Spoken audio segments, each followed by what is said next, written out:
Welcome back to the Psychedelic Art Exchange YouTube channel.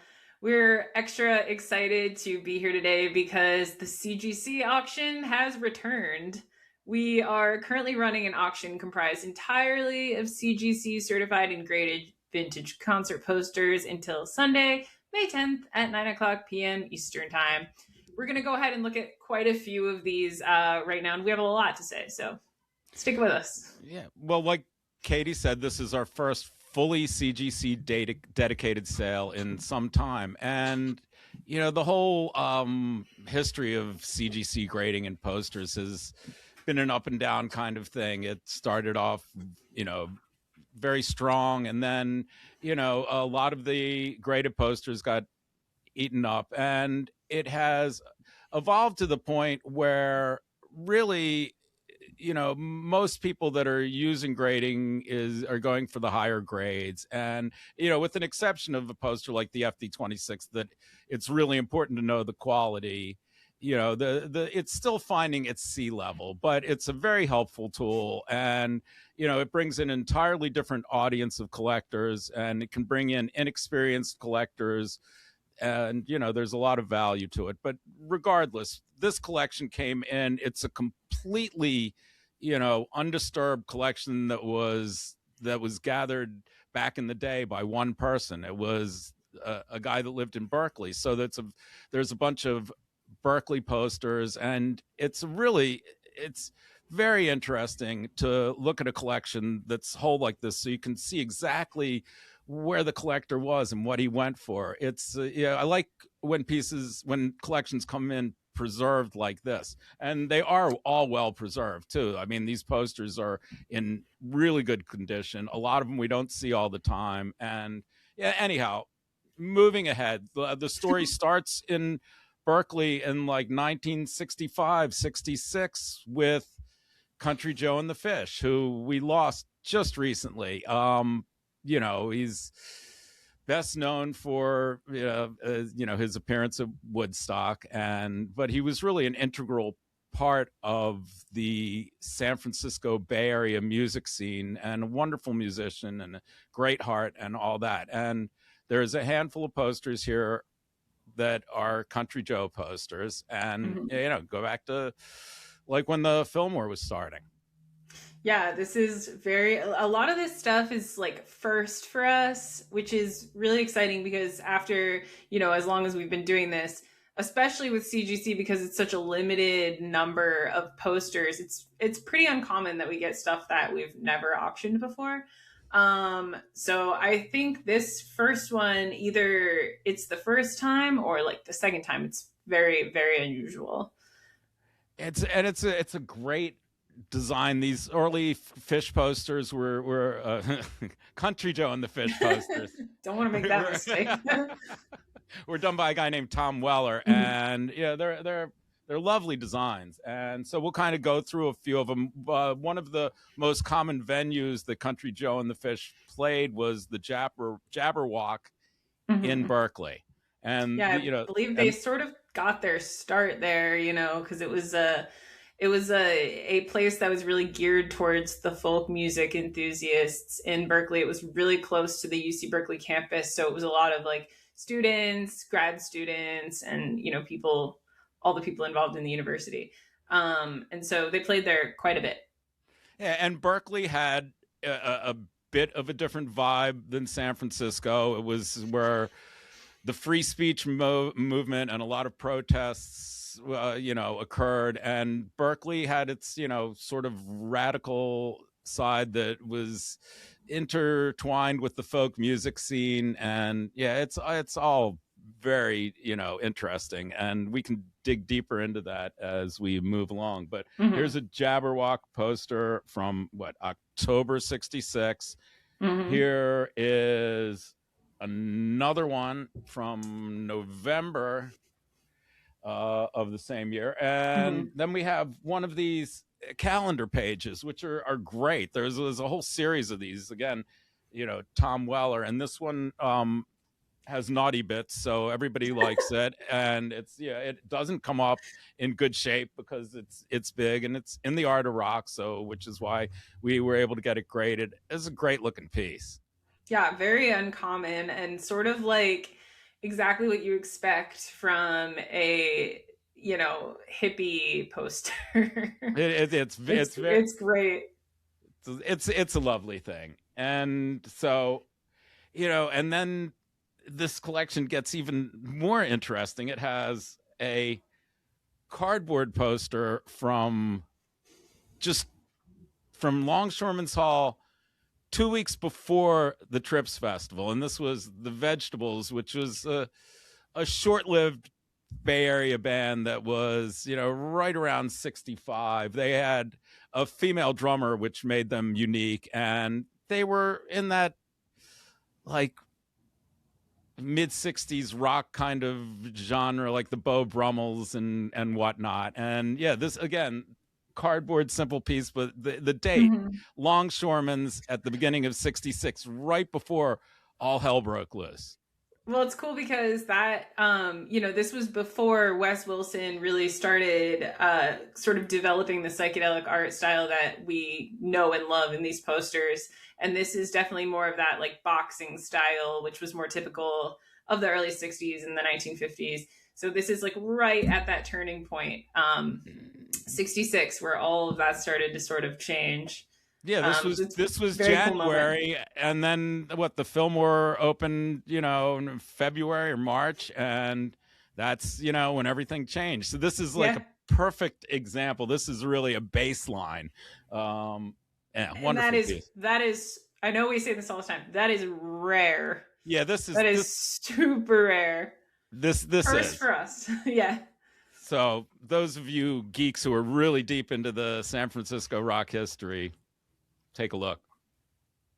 And so now we go to one of, the most treasured early Family Dog pieces. This is FD7, which has always been a rare and valuable poster since the collecting happened. There were a handful of copies that were hand colored by the Family Dog, and this is one of those copies. We can't Mhm. authenticate that 100%, but it matches up with ones that we've seen, and it's a lovely piece. And these hand colored pieces are something to look at. The seven, it's just the weird, wonderful Wes Wilson design. Yeah. It's very strange. Is that the one that's Krampus? It is Krampus, yeah, and It's bizarre. it and advertises air conditioning. So Oh, hey, I don't even have that.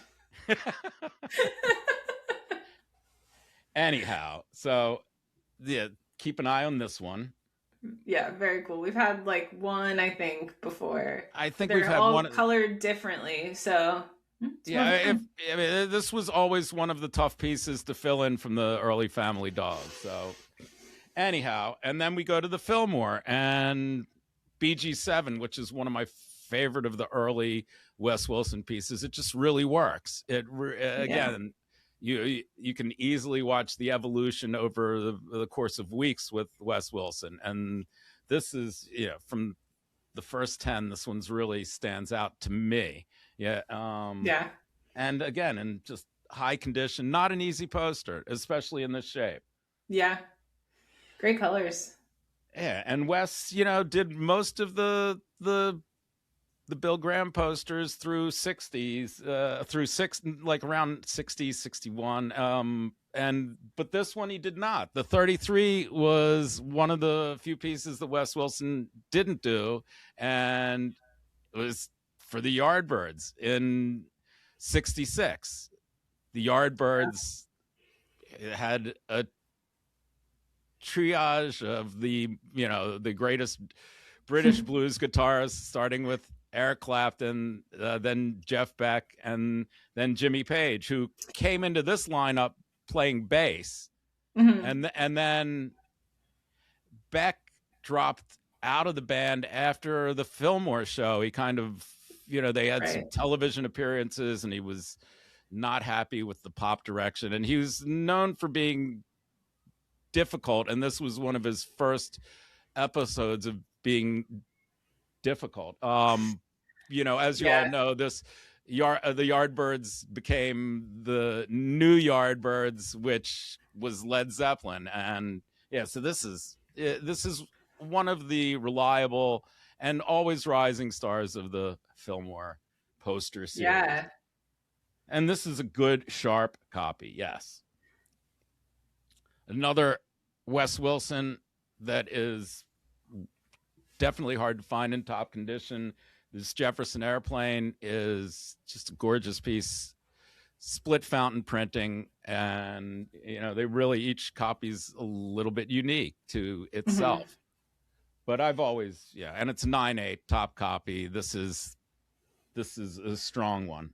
Yeah, we haven't had another OP1, especially graded, in quite a while. Yeah, well, Um, we haven't had a lot of this stuff, but the consigner wanted, knowing that it was in such pristine shape, really was wanting it to get graded, and it really was worth the time and the expense in this condition. It just hangs together so well, this collection. So it's yeah. preserved, and it's preserved from people that aren't careful, like me occasionally.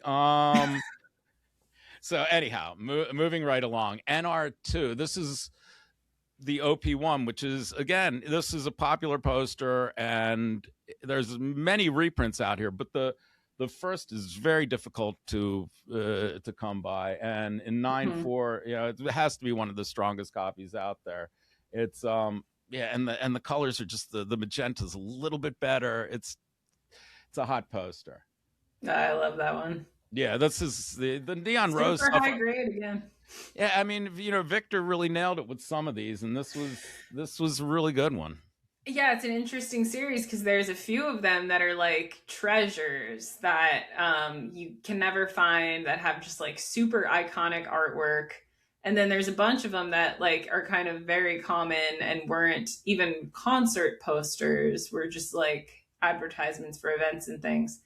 Well, And this is one of the yeah, this one of the ones. the rare early ones. Well, Victor had a deal, I guess, with the Matrix or the Mhm. printer or whatever, where he had it was a lot of this was printed for merchandise back in the day, and Mhm. he printed a lot of these and was able to sell them on his own. But now, I mean, obviously they've all dried up, and like what the Chambers brother poster, which was always $100 poster, jumped up to 10 times value. The art's Right. great, and yeah, it's and this is in that league.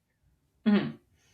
And let's see what's next. We have Mouse Kelly Human Being, where the Berkeley folk radicals came together with the San Francisco and all these different factions and disparate kind of groups in the Bay Area came together for this gathering. It was the height of it all. Really, this was the high point. This was the crest of the wave, and then after that, the scene got overrun with runaways and curiosity seekers and whatnot.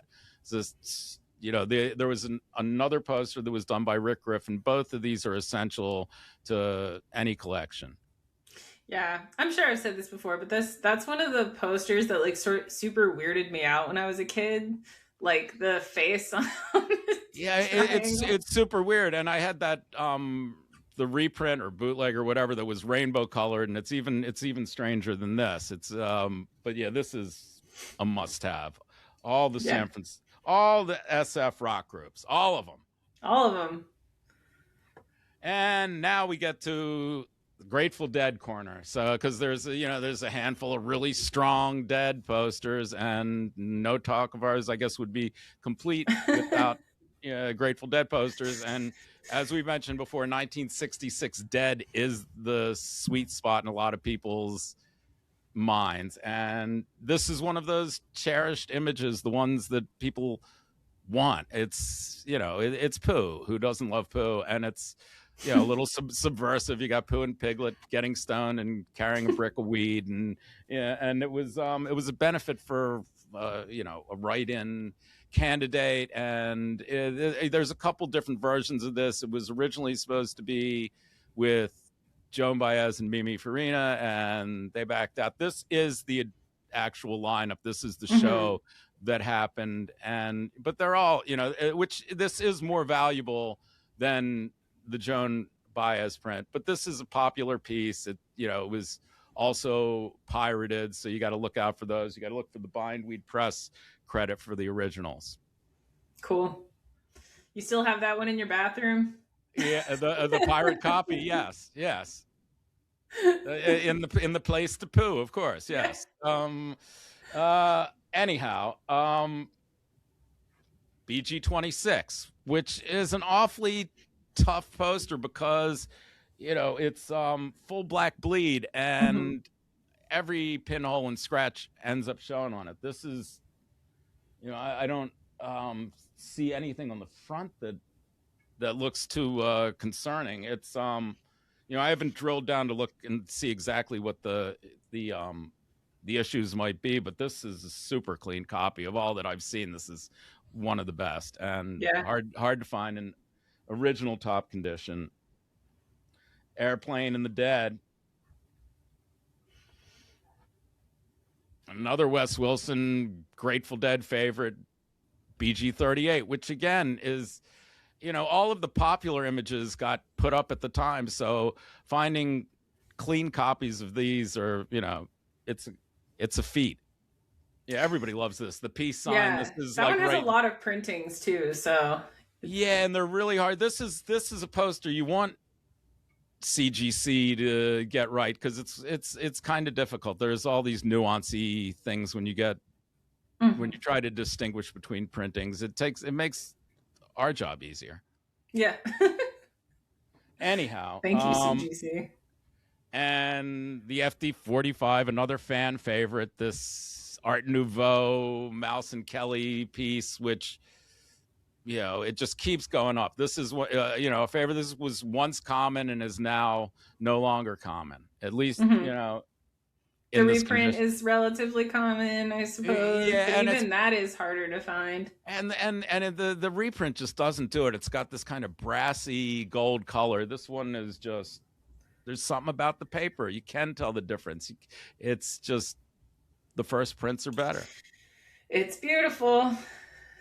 And we'll wrap it up with BG51, which was also, you know, easy to get at one point in time, but no longer. And especially find one this blue. This ink turns gray in UV light, and you see a lot of copies that are just yucked out with gray. This is really strong. So, you know, on top of the grade, in a lot of these cases, you have to look for color saturation and the quality of the inks, because it's I don't think it's a factor that gets graded. Yes, I'm sure there's an overall eye appeal factor that goes into the grading, but you really want to look for the blue ink in this piece. And I mean, all right, well, that's it. That kind of wraps the talk. Yeah.